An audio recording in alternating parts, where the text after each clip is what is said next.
What's going on, Kerry? Welcome back to Del Tales. All right, man, we got some talking to do about last week on college football and this upcoming week. Also, we look like we got some interesting things going on. But how's it going with you? Yeah, we do have some interesting things going on right now.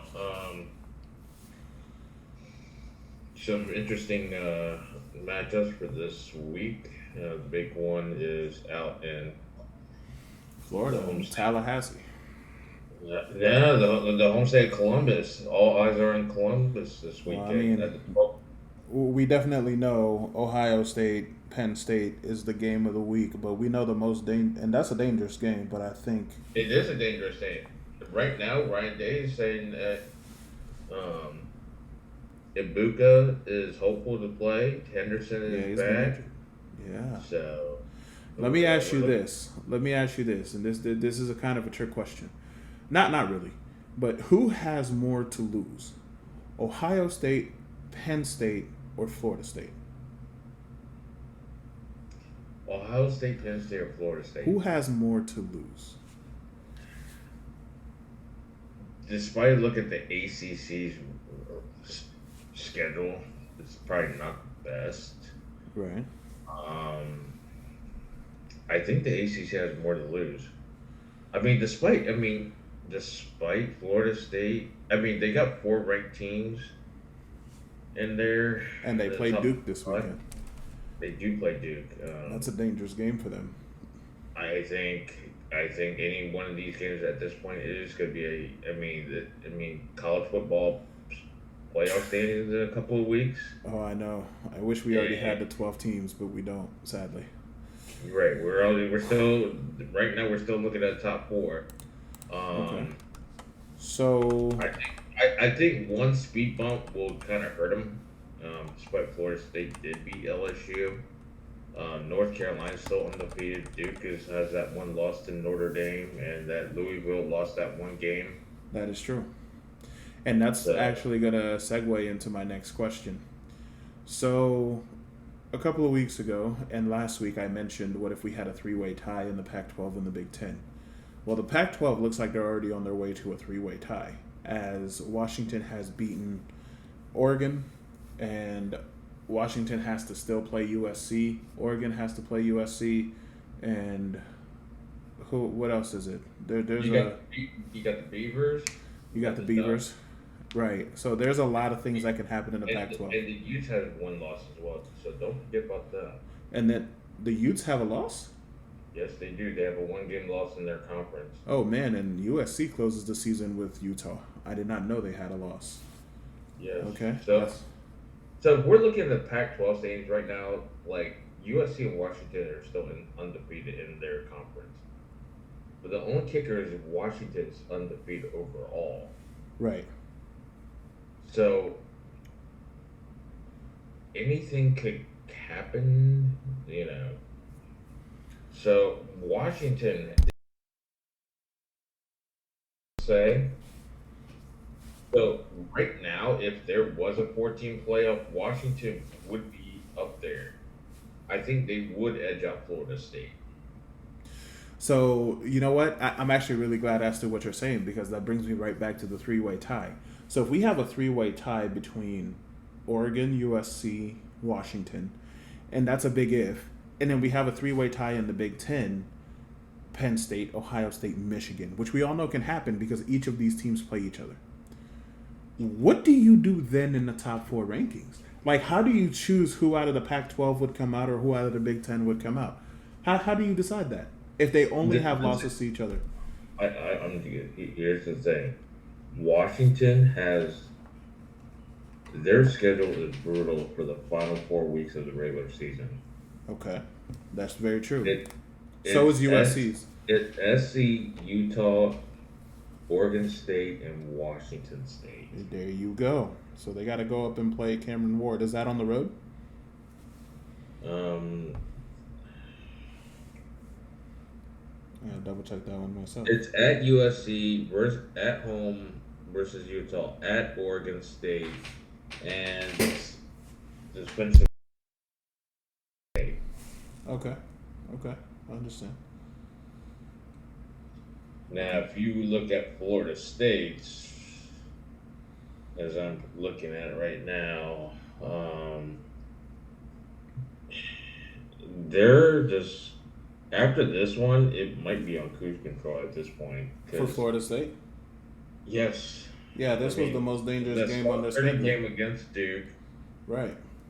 and then you got Wake Forest Right. is 3-3 right now. Pitt at 2-4. That can be a dangerous game. Miami's at 4-2. Right. They could get a run by their money. I mean, I always love watching Florida State and Miami go at it. Right.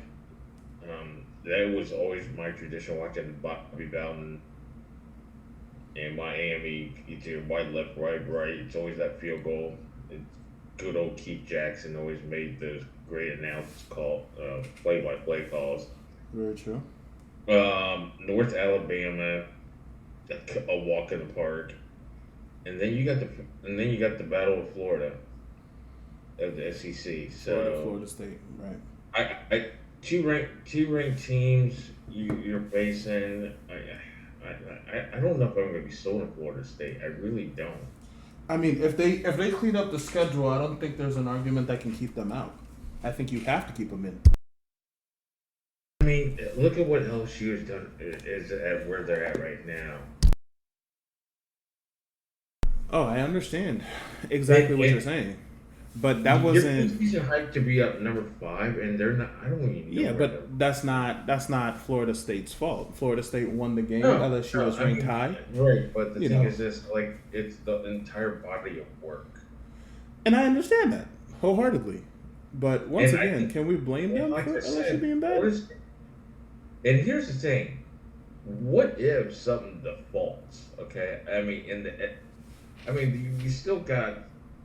If North Carolina runs the table, I mean, the only thing they beat a 25th ranked Miami. Now they're just a nobody. And now they got NC has Duke, then Clemson, NC State. Could they run the table for an ACC championship out in Charlotte? So let me put it this way: even if NC State runs the table, they're not beating Florida State.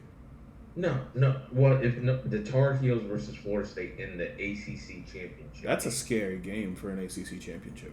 The Tar Heels definitely can. I thought you said North Carolina State. Okay, but North Carolina can definitely. North Carolina and NC State are playing each other in the season finale. That's what I'm saying. They can definitely do it. Just in the ACC championship game. So let me ask you this. Let's play devil's advocate. What if it's North Carolina undefeated against an undefeated FSU team? If they scathe away from Duke this weekend and North Carolina wins. North Carolina right now is the 10th ranked team in the country. Now, keep in mind, these are not the CFP rankings. This is the AP poll. So we don't even know what the CFP rankings actually look like. So North Carolina could be better or worse. But with what we have, can North Carolina jump from 10 to 4? Is that even possible with a win over Florida State in the championship, the ACC championship? Could we play devil's advocate and assumingly this AP poll is the college football playoff? And I mean, we could, but we know you want to call it. we all know they're always off. We all know one way or another they're never all the way on. We all know they're always off. I understand why Florida State's at number 3. I understand why Washington is at, but the way I don't like it seen this way. It should be flipped. That Washington at 4 and Florida State at 5. I mean, the overall body of work. I mean, I wouldn't have any issue with what, but I think with Ohio State, Michigan playing each other out. That's why I said that they're the three-way Here's tie. if the winner of Ohio State, Michigan Has to win the Big Ten championship is going the thing in. is this, like the Big Ten has to come out on top to even make it the college football playoff. Okay, Absolutely. we're not. I mean, we could get in at large, but highly. I mean, it happened once. Could it happen again? Possibly. It's But here's the thing. annihilation time. Let me throw this. What do you do with Oklahoma? They go out. Okay, so OU will still have to play Texas. That's what I was going to say. I think OU and Texas will self-annihilate. OU got that win early. Good job to them. Kudos to them. I don't know how good OU is outside of that Texas game, and Texas was very off in that game. So the way I'm seeing it is that Red River Showdown will happen again in the Big 12 championship now that they have a championship game, Absolutely. and I'm taking Texas on the rerun, and then they self annihilate. Then they self-annihilate. That means you would annihilate them from the college football playoffs. That is correct, and even if they were in the SEC right now and they self annihilated that way, they still would not be in the playoffs. Well, in the 12 team situation, that's not a problem, but in this situation, that is. Can you see? Okay, let me answer this one. I mean, yes, you do have USC and Washington. Could it happen again? Absolutely. Or Oregon Absolutely. or Utah? This is why I said if you have a three-way tie in the SEC. Now, what makes a three-way tie interesting right now is USC is the caveat because USC cannot lose again. If they lose again, they're completely out. No. Well, the thing is this: that if they lose again, would they completely out? But Notre Dame's not in the Pac-12, so remember that's in the overall. But you're talking about if USC loses one regular game, conference game scheduled, yeah, they might be out. Right, the Trojans. I mean, as you already stated, they're going home and playing Utah this week. Utah already has a loss; they don't want to lose again. So USC dropped from the top, what, 4 probably? I can't remember where they were ranked last week, but from the top 4. USC at one point. Let me look at this. Yeah, I think they were ranked in the top 4, top 5, something like that, and now they're at number 18. They were at number 10. They were only at number 10? Okay, so they were not in the top 5. Yeah. So number 10, and right now they dropped to 9 18. or 10 or somewhere, yeah. Okay, so now they dropped down to 18. Okay, fine. But you got to play Utah at home next week after losing a terrible game to Notre Dame. And then you get that little bit of a break with California, but then you listen to this. Washington at home, USC on the road. You lose any one of those 3 games in those 4 weeks, you're out. There's no scenario where you can get back. Not one. Yeah. So they need to secure the win against Utah, which won't be easy. They need to secure a win against Washington, which will help them a lot because they're the 5th ranked team in the country. And they need to beat Oregon, which is the 9th ranked team in the country. That's a tall order. And if they play any bit close to what they did against Notre Dame, that will be destroyed. I guarantee you that. You know what I find funny is this is the final year of the Pac-12, and where the hell, and these bad TV contracts. You want me to tell you what happened? I can narrow it down real quick. I know exactly where you're going. I can narrow down the answer for you. Are you ready? It's the Pac-12 commissioner. Nope. Kind of. That's not even what I was going to say. I can literally narrow down to what happened to the Pac-12. Why they're so good. And it's 3 letters. 3 letters is all you need. NIL. That's it. I'm not going that route because there was a video I saw the other day What video? about the Pac-12 commissioner, how he wasn't suited for the job. He had all this thing going, all this with the Pac-12 network, and then they created something exclusively, and then all of a sudden he drove. I mean, they had a headquarters in San Francisco, Okay. and then they ran that shit down, and now they owe that building $10 million, would put him in debt, and then the commissioner had to resign. They brought in another guy, and he remember the thing with the Pac-12 and the Big 12 was going to merge. Yeah. Yeah, something happened and didn't fall through, and it's like USC didn't want any part of it, like with the merger and stuff. So they just like, hey, let's just go to the big USC and UCLA go to the Big 10. Yeah. Yep. Because like everything was defaulting, and then that's like they didn't know what this guy was doing because this guy they brought in wasn't even suited for that job as well. Well, I mean, you definitely got to know what to do because I'll tell you this. I'll send you the video and see what your input on it. But the Big 12 commissioner, now that guy is a beast, but he's going after basketball programs, which I think is smart. Yeah, Because but the Big 12 is best for. It's all about the 2012, that commissioner that was I came know. before. Yeah. But then you bring this new guy. He got thrown into a hot fire, Okay. and even drove himself into a legal hot fire. You know what's funny about that though? I'll be honest. He got thrown into a mess. Okay, that's perfectly fine. But if I'm being 100% honest with myself, I give him a win for getting those teams to the Big Ten. Yeah. Now, Oh, he listen. lost them. He lost them. Well, so this is the thing. Okay, I'm saying it a little bit backwards, but what I'm trying to say is these schools finding their way to the Big Ten was a win for the schools. The only people that lost are the commissioner from the Pac-12 and those that embody the Pac-12 commission in general. Those are the people that lost. But knowing those kind of people, they'll find a way to dabble back in with these teams going to the Big Ten. They'll find a way. There's always a solution for those people. So I don't feel bad for them whatsoever. And I'm very happy for the schools. Now, I'm not happy for traveling. Good God. If you have 2 games on the West Coast back to back, that's going to be annoying flying from the East Coast or vice versa. But I think everybody, as far as the schools go, definitely won in this situation. Joining the Big Ten. And you never know, man. 10 years down the road, they might leave the Big Ten because they say it's too hard to travel. You never know. You know what?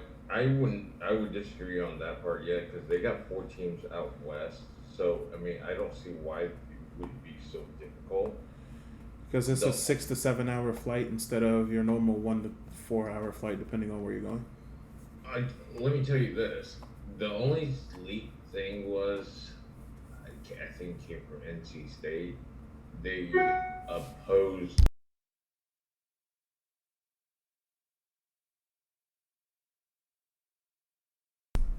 Right. because they did not want to do that traveling, and Exactly. That's what I mean. they It's the same thing with the Big Ten. You got to keep that in mind. If Rutgers has to go to Washington, you're going coast to coast, or right. But the Oregon, thing or is that USC. you got 4 teams. You got 4 teams on the West Coast. You really can't say no. I mean, the Big Ten. Look, they have the New York market. They have the LA market. Yep. And they're going to take that whole Washington market as well, and Oregon. Yeah, Yeah. No, and they're going after markets, and that's why I said for the schools, they won. The schools won.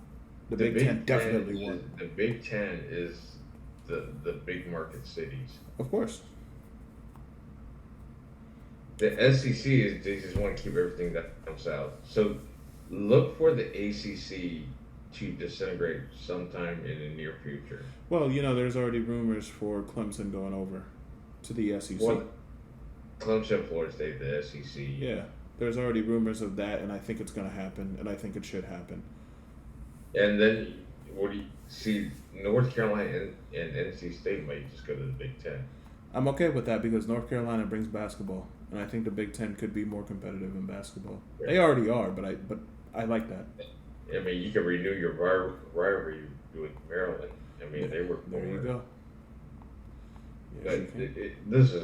this is all due in Speculation. time. I mean, Yeah. just- It's all speculation, but Yeah. let's get back to the notes here, and we'll get back on track. So the 3-way tie could create a lot of problems in the Pac-10 and the Big Ten. Sorry, Pac-12 and the Big Ten.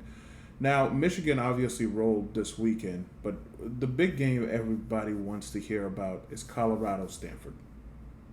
Good God. that was just probably.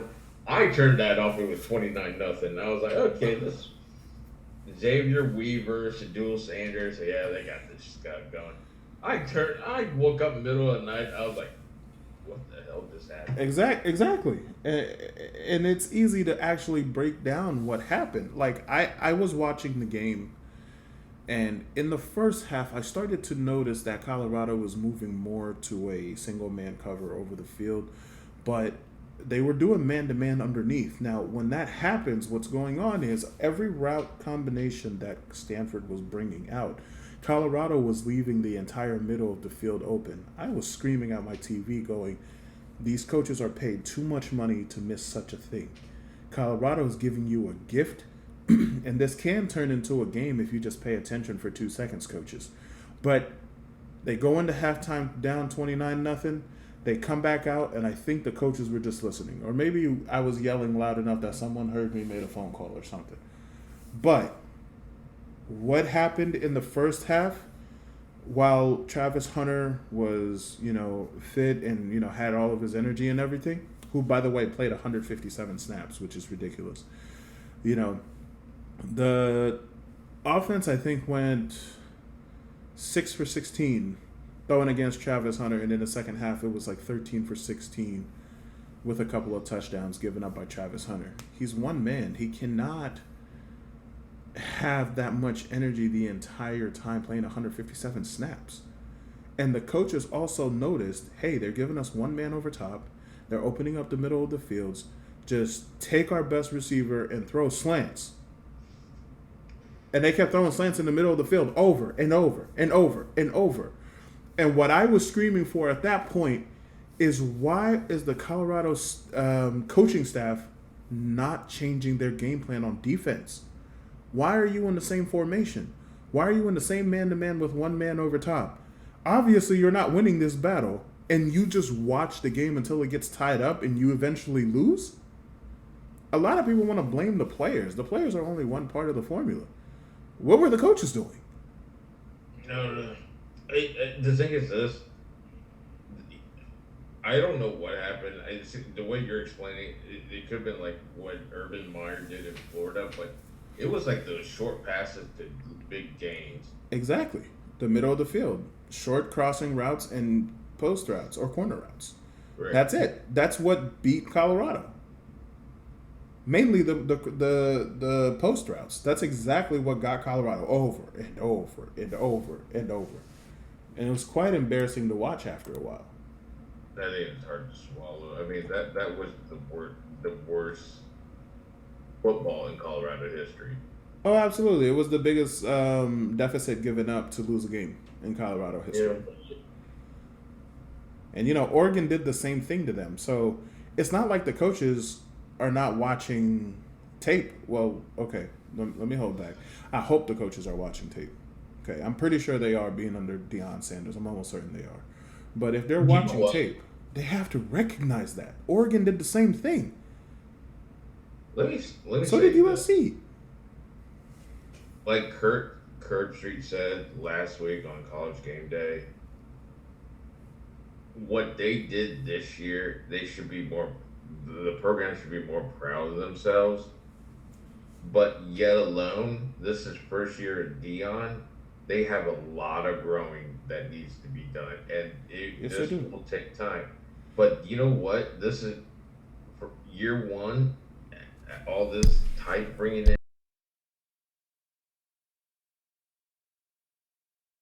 I think it's a success going from 1-11 and currently they're 4-3. I call it a success. However, they will not. They're only 2 games away for bowl eligibility. So we'll see where they go. They got a tough schedule, man. They do have a tough schedule. Let me pull up their schedule right now. Colorado, what do they have left? They got UCLA, which I don't know if they're going to beat. I don't think they're going to beat UCLA. Then they go back home for Oregon State. I'm going to call that a loss right now. Unless they get it together, that's a loss. Arizona State played Colorado tough. And Arizona beat Washington State. So I don't know if they can win that game. And then you go visit Cameron Ward in Washington State. That's not an easy game. Yeah, and then you go home then you go to Utah. Yeah, you're pretty much done. Yeah, you got to win 2 of these last 5 games? That's rough.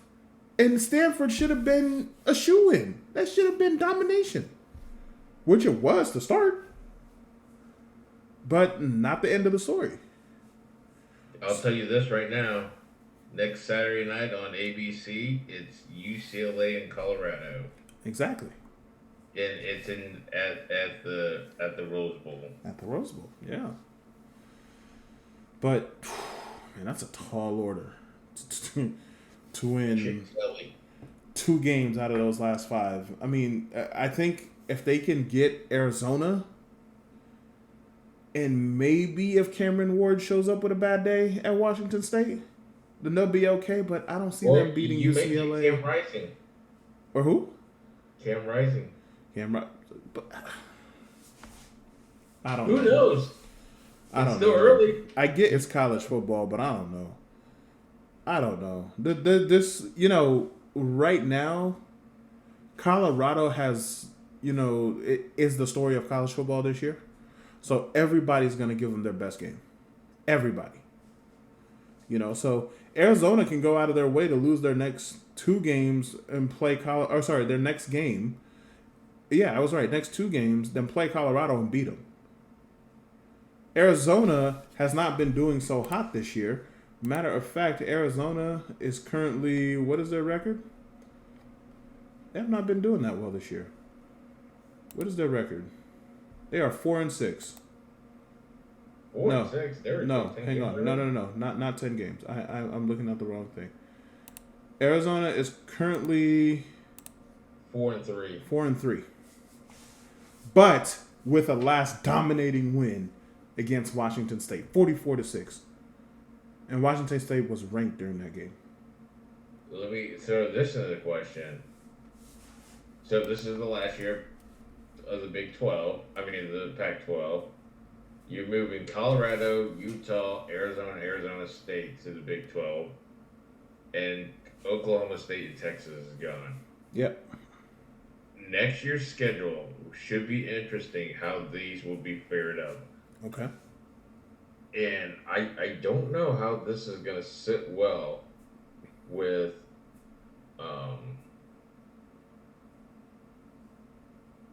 these. I don't know how the Big 12 is going to. They only have Big 12 only has 2 ranked teams, and it's the big powerhouses that are moving to the SEC. Yep. So who's going to beat up on who next year?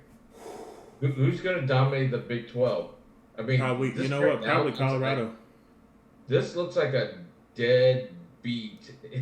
No, Big 12. Probably Colorado. I'm thinking it's going to be Colorado. I'm being dead serious.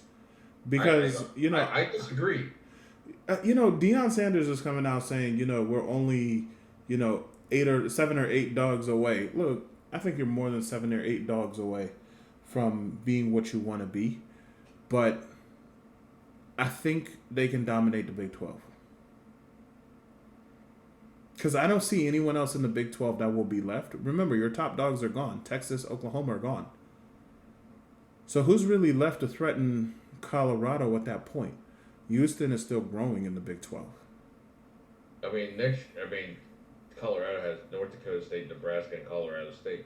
It'll be interesting what they announce next college football season for Colorado, but I'm sure they'll get 1 or 2 former Pac-12 teams, and then they're gonna either play like a TCU, Texas Tech. They're gonna have 16 teams. I just don't know who's gonna be ranked next year. It could be Oklahoma State emerging, and Iowa State. So let's look at the teams, okay? Arizona State, Baylor, BYU, Central Florida. Utah. I'm just going alphabetical. So BYU, Central Florida, Cincinnati, Colorado, Houston, Iowa State, Kansas State, Oklahoma State, TCU, Texas Tech, Utah, West Virginia. So, actually, you're right. I forgot Utah made the move to the Big 12. So, you're right. So, maybe Utah will be the dominant in the Big 12. And if it's not Utah, if Colorado can get the right recruits and have much better players on their bench that can give those starters a break, that might be it. That might actually do it. But he's going to have to really get some of those pieces or maybe get some transfers to come in to Colorado, because if that's not the case, man, let me tell you, 11 players can only do so much. When they get tired, mental mistakes are going to happen. It is what it is. You got to be able to give them a break. And right now they can't. But at the same time, Colorado recently had a speaker in their room, and I'm actually going to send you that video so you can check it out. I forgot the guy's name, the speaker, but he literally walked in there and he said, "I came here watching you guys practice. I'm looking at the intensity, and I'm looking for players who can possibly go to the NFL. And he literally said 98% of you in the room are not going to the league. 98% of you are not practicing hard enough. You're not learning the game. You're not loving the game. You know? So what that tells me is it's the starters and everybody else. If the visitors are saying 98% of the room will never make it to the league, which, I mean, that's the case in most locker rooms. That's not really insulting. That's just the truth. You know, what does that tell me about the way Colorado's practicing? Are the coaches able to control the way that those guys are practicing? Are they able to control the... I don't think they're tough enough. Like how Urban's toughness. Urban's toughness is different. You're right. Urban breaks people and finds those people that are broken and kicks them off the team. That's different. Yeah, yeah, well, I mean, that's what it's tough love. Yeah, it's tough love. That's a great way to put it. It is tough love. You know? Yeah. If you're going to give up, he wants nothing to do with you. However, I was not happy to see that Urban tried that in the NFL because it clearly does not work in the NFL. Let's move on to that Notre Dame USC game. Let's go. Notre Dame USC. What you got? It's just the way you falter. Notre Dame faltered. Well, I mean, they had a stupid game. Yeah. Mistake with Ohio State. Yep. And then you lose to. Who did they lose to? Louisville, yes. And yeah. You know, I don't blame them for losing to Louisville. And the reason why I don't blame them is they played Louisville right after all the players took their midterms. Listen, man, they're still students. That's the best part of college football. This is why we watch it, for the mistakes. They got a lot on their minds, man. And then you figure out your mistakes and what needed that, and they turn around and you destroy. Good job for Sam Hartman. USC. I applaud him for taking down Caleb Williams for not. Absolutely. He grabbed second Heisman trophy. Absolutely agree. And, you know, even for Notre Dame, the way they beat USC had an off week. I wonder if they had their midterms or something like that. But for Notre Dame, I have still a lot of high hopes for them. Are they making it to the playoffs? No, they're not. But let's see the rest of their schedule. They got Pittsburgh next at home. Then they got... Are we talking about Notre Dame? Notre Dame. Schedule? Yep. They got Pittsburgh next, which I think they can win. They should be able to win that. Then they go on the road to Clemson. Then they come back home for Wake Forest. And then they're on the road for Stanford. Yeah, those are going to be automatic wins. They're going to win out. This is one of the few years you can see Clemson on the schedule and not even care that it's going to be just an automatic win. This is just one of those years. Yeah, they're going to get a New Year's 6 Day bowl. Absolutely. And what is Clemson's record? They're 4-2. Yeah. Ugh. I can't see Clemson going to the New Year's 6 Day bowl. I mean, probably not a New Year's 6 Day bowl, but they'll definitely be bowl eligible in 2 games. Yeah, but I mean, Notre Dame can get a New Year's 6. Yeah, I can see that. I can respect that. Okay, so that covers Notre Dame. One thing I'm going to bring up to you here is James Franklin was complaining about college football schedules. He said, I think I remember that Michigan had the weakest non-conference schedule. You know, for me, cupcakes. Yeah, for me, look, listen. My solution for cupcakes is simple, but I don't think many people will support it. Okay, I think they just need to have a college football preseason where the cupcake games do not count. It does 2 things, okay? And really, when those cupcake games come up, I want to see 2 things. I want to see the big school have starters only play 2 drives. After that, I want to see the second team and the third teams. That's all I want to see. I want to know who's on the bench for these big schools. And, you know, coaches will find those players too. Number two, getting a win for those smaller schools over the big schools, even though it's second team and third team, morale boost for their season. They don't get a blemish on their schedule because, oh, we played Michigan or Ohio State or Alabama or Georgia or whatever it is. You don't get that blemish. Number three, they still get the money and still can run their program for the entire season. That's why the cup games exist in the first place. It's just to help these smaller schools pay for their athletic program, which is, I'm perfectly fine with that. But let's create a preseason where these games do not count against these schools and let these smaller schools have their chance at a full season. I don't know, man. I just rather let them suffer and shoot themselves. That is messed up. You just want to let them suffer? Exactly. That's messed up, man. You just want to play devil's advocate. Come on. That's something that I really hope that college football would look into. But, college football, or the NCAA, but college football, scheduling is pretty terrible across the board. That is something that I wish would change. I wish your non-conference schedule had to be teams in the top 25. This is a different conversation. This is not alley. I know, but what do you think about college football scheduling?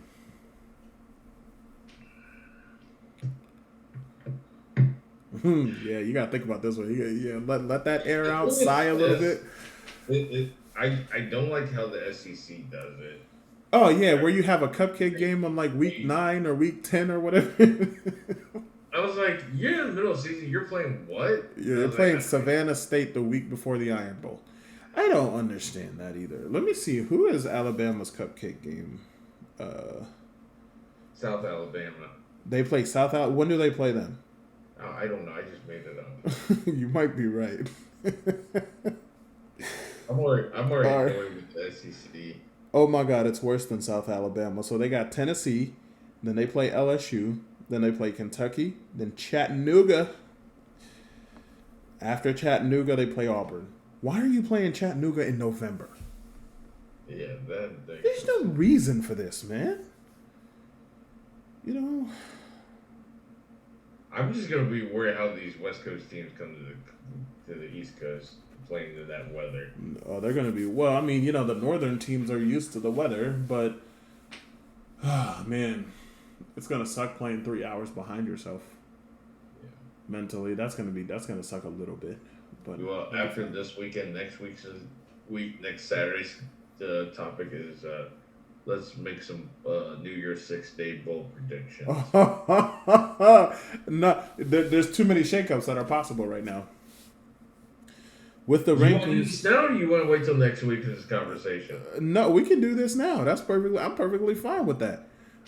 Because next week, for the most part, I will be focused on Penn State, Ohio State, Tennessee, Alabama, Duke, FSU's. I mean, that's going to pretty much be the focus. Okay. New Year's 6-day bowls. Okay, so the two semifinals games are on January 1st.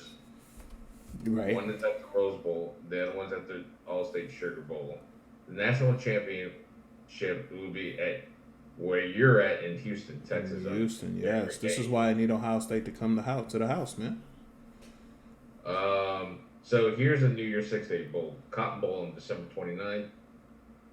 Chick-fil-A Bowl December 30th with the Capital One Bowl and the Fiesta Bowl on January 1st. Okay. Now, here's the kicker.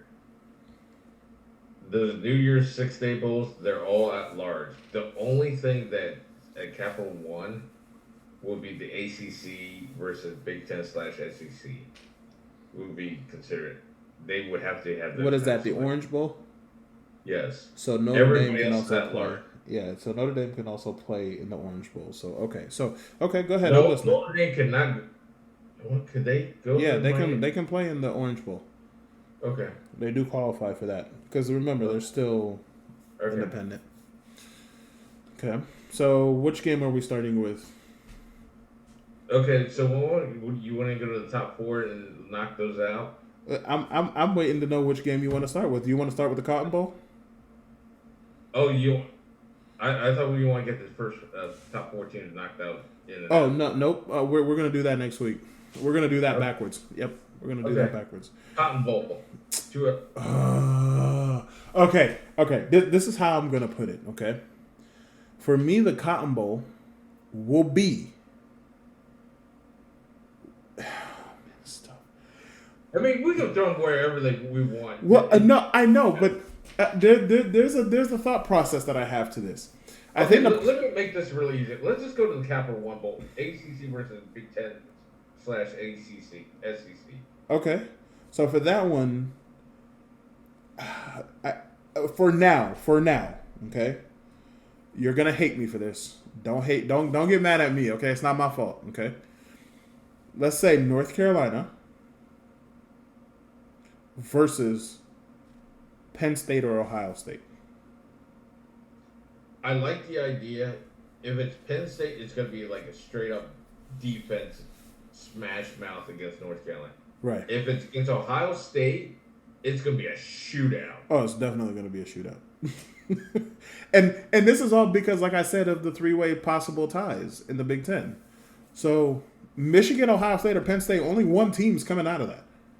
Right. And we're going to find out this weekend who has the upper hand between Ohio State and Penn State. Right. Okay. We got that out of the way. Okay. Fiesta Bowl. Oh boy, this is another one of those at-large games. Fiesta Bowl. I'm gonna say. Let's say USC and I need a smaller team in there. Not a big name school. Something small like a Fresno State or something like that. Oh, here we go. Don't tell me you want to see a USC Tulane again. No, I said Fresno State. I said Fresno State for that reason. So Air Force is undefeated, I think. Yeah, if this was if this was a 12-team playoff, Air Force would be the team in, right? Right. Yeah, that would be so interesting. I would love to see that triple option play against some of the bigger schools, but yeah, I would say something like a USC Fresno State because I think USC is done. I don't think Fresno State is even up there in the rankings. Air Force is 6-0. Yes, Air Force is definitely undefeated. And Tulane is at 23. And Tulane is at 23. Yeah, then they have one loss. All right, let's see. Do you really want to see that again? Not really, but I'm trying to think of. Let me pull up the top 25 here. I mean, I wouldn't even consider sending USC out to the bowl game. Well, you gotta. I mean, they're not gonna miss a bowl game. So, if I had to pick for the Fiesta Bowl, let's say USC. See, but it's in Arizona. I don't want USC to be that close to home. But anyway, USC. Ooh, do you want to have a rematch? USC Notre Dame? That'd be some shit, wouldn't it? Yeah, I don't think that's That would be some shit. No, but in all honesty, okay. Worst case scenario, I'd like to see a USC versus Tennessee, a USC versus LSU. Even how about USC Bama? I'd see that. USC Bama. Let's go with that. I want to know if Bama could keep up in the scoring if they had to play USC. Oh, guess next year that'd be interesting. Yeah, that would be interesting. Chick-fil-A Bowl. Chick-fil-A Bowl. Oh my God. The Chick-fil-A Bowl. Dang, I just used up Alabama, huh? But I would like to see Alabama Penn State in the Chick-fil-A Bowl. But if Alabama goes to the Fiesta Bowl, then I would like to see LSU Penn State.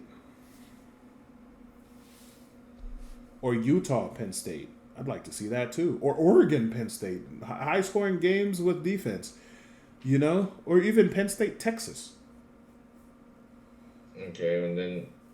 Or even a Texas Oregon. Ooh, that would be a fun game. I need some solid locks. Okay, next week we're gonna puzzle these and we're gonna write them down. Okay. Okay. Yeah. And what about the Cotton Bowl? And yeah, the Cotton Bowl. Oh my God, I'm done. The Cotton Bowl. The Cotton Bowl. God, see, this is kind of where I was stuck because of the Pac-12 annihilation. If it happens, we'll probably see like a Washington Oklahoma type of game, or we could see like a Washington Florida State type of game. But that's if Florida State doesn't make the playoffs. Or we could see a Washington, maybe this gonna sound weird, but like a Washington Missouri type of game. Okay, I'm baffled by it. Okay, your homework assignment next week. I'm gonna write these down too. Yeah. We're gonna baffle about this, dude. Well, well, like I said, Ohio State, Penn State, we're gonna know a lot this weekend. Well, after this weekend, we're gonna do our homework and we're gonna get on Tuesday night and we're gonna baffle this out. Let's do it. Let's do All it. right. All right, my man. Well, good hearing from you today. You have a good night. Oh wait. This is it. Yeah, it's 45 minutes. 45 minutes. I got one more. We have a trivia. All right. Oh yeah, trivia. Go ahead. I'll edit that. Don't worry. Go ahead. Trivia. What you got? Can you name the Heisman Trophy winners quarterbacks that threw left-handed? RG3? Huh? Is RG3? Was he left-handed? No. RG3 is not left-handed. Tim Tebow was. That's one. Matt Leinart, USC. Two. Are there more? One more. Huh? Are there more? There's more.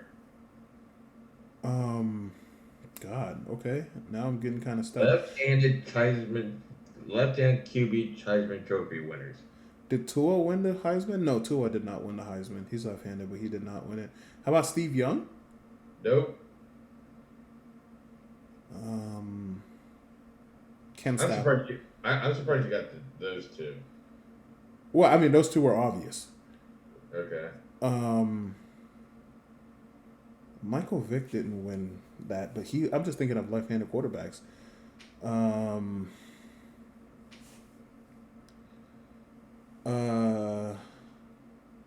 Bryce Young is right-handed, right? He's right-handed. I'm trying to think of the Heisman winners. Ken Stabler, maybe? No. Man, you got me. Left-handed Heisman winners As QBs. as quarterbacks. I really don't know. I'm really stumped. Those two were the first things that came to mind. Man, you really got me. I really. Oh man. I don't know. Who's the third answer? I really don't know. Terry Baker. Yeah, I was never gonna get that. Okay. All right. Next trivia question. That was it. That was the trivia question. Okay. All right. Yeah, that was a tough one. I don't even know who that is. Now that I think about it, who is that? Where did he play? Terry Baker. Carrie no idea. Baker. Yeah. Who is Carrie Baker? Oh, Terry Baker. Terry Baker. Terry Baker in 1960 to 1962 Oregon State Beavers. Yeah, I would have never guessed that. Yeah, absolutely not. I would have failed that 100. If that was multiple choice, I wouldn't have even known who to pick. I would have been like, who are the rest of these people? Okay, that was actually a good question. Dang. All right, man. Next week, I'm definitely throwing a trivia question at you. I'm going to make it a difficult one. I'm going to make it like one of those Aflac questions, but a hard one. That was extremely hard, wasn't it? Yeah, but after two, like, I started thinking, like, Tua, but he didn't win a Heisman. And then what I didn't know was that the guy you picked was just not in my lifetime. So neither of our lifetimes. Neither of our lifetimes, right? So yeah, I was completely lost from the get go. That was actually a tough question. That was a really tough question. And here I am naming like Michael Vick. He didn't win no Heisman Trophy. Yeah. Hey guys, thank you for listening. Please like and subscribe, and there will be far more content coming very soon. Thank you for listening. Have a good day.